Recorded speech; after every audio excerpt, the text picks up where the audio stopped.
Assalamualaikum warahmatullahi wabarakatuh. Perkenalkan, nama saya Lia Amalia Apriliani dari kelas MN19C. Di sini saya akan menjelaskan tentang obligasi.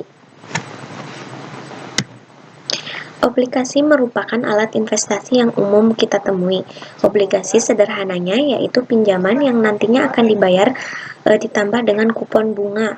Obligasi merupakan surat utang jangka panjang yang dikeluarkan peminjam atau emiten kepada pemberi pinjaman atau investor. Daya tarik obligasi sebagai investasi adalah investor mendapatkan pengembalian yang lebih besar daripada bunga deposito atau tabungan dan sifatnya yang cukup liquid sebagai produk pasar modal atau diperdagangkan di BES. Contoh misalnya pemerintah bikin proyek nilai jalan tol yang melewati Selat Sunda, tapi si pemerintah kurang nih uangnya. Tapi kalau bikin proyek harus punya duit dong buat bayar bahan bakunya. Pekerjaannya baik itu bekerja yang mengerjain langsung atau pekerja yang memang tidak direncanakan rancangan arsitektur.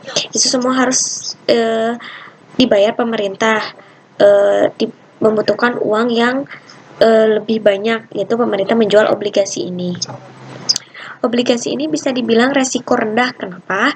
Karena yang kita sudah ada kepastian dan perjanjian akan dapat uang berapa dan bunganya berapa. Obligasi mudah diprediksi. Obligasi berbeda dengan saham yang harganya tergantung mekanisme pasar. Saham sulit diprediksi. Obligasi memiliki resiko lebih kecil, tapi sebenarnya obligasi ini merupakan investasi yang tanpa resiko. Yang namanya investasi pasti ada risikonya.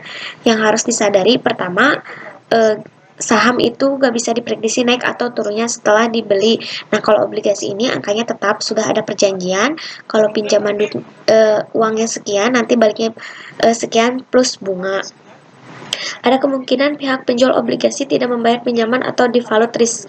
Penting untuk melihat profil perusahaan sebelum memutuskan untuk membeli obligasi, kecuali obligasi pemerintah biasanya aman. Obligasi bisa dijual duluan, namun harganya pasti akan lebih murah. Yang selanjutnya saya akan menerangkan tentang obligasi syariah. Kepres nomor 775 garis miring KM 001 garis miring 1982, obligasi adalah jenis efek berupa surat pengakuan utang sekurang-kurangnya 3 tahun dengan menjanjikan imbalan bunga. Dalam buku Hukum Dagang Indonesia karya Purwosucipto, obligasi adalah surat bukti pengakuan utang dengan jangka waktu sekurang-kurangnya 1 tahun. Obligasi dijual dengan memberikan bunga tetap tertentu, dan obligasi dapat dijual kembali kepada orang lain atau melalui pasar modal, kapan saja pemiliknya membutuhkan uang tunai. Jadi obligasi adalah surat pengakuan utang dari emiten kepada investor. Ini gambaran transaksi obligasi. Fakta Dewan Syariah Nasional nomor 32 garis miring DSN MUI garis miring 9 nomor 2002 tentang obligasi syariah. Obligasi yang tidak dibenarkan menurut syariah yaitu obligasi yang bersifat utang dengan kewajiban membayar berdasarkan bunga. Fakta DSN MUI nomor 32 garis miring 2002 maksudnya obligasi syariah yaitu suatu surat berharga jangka panjang berdasarkan prinsip syariah yang dikeluarkan emiten kepada pemegang obligasi syariah, yang mewajibkan emiten untuk membayar pendapatan kepada pemegang obligasi syariah berupa bagi hasil, margin, fee, serta membayar kembali dana obligasi pada saat jatuh tempo.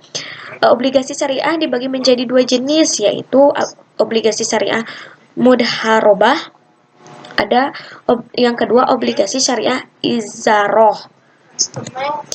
Misal kita membeli obligasi syariah seharga 1 juta dengan disepakati bagi hasil 60% emiten dan 40% investor dengan jangka waktu 1 tahun. Dalam berjalannya dari uang 1 juta perusahaan dapat menghasilkan uang sebesar 1.100.000 sehingga untung 100.000. Maka perusahaan wajib memberikan 40% dikali 100% sama dengan 40.000 kepada investor. Dan perusahaan juga wajib mengembalikan dana awal milik investor sebesar 1 juta ketika jangka waktunya sudah habis. Mungkin sekian presentasi yang bisa saya sampaikan, kurang lebihnya saya mohon maaf. Terima kasih. Wassalamualaikum warahmatullahi wabarakatuh.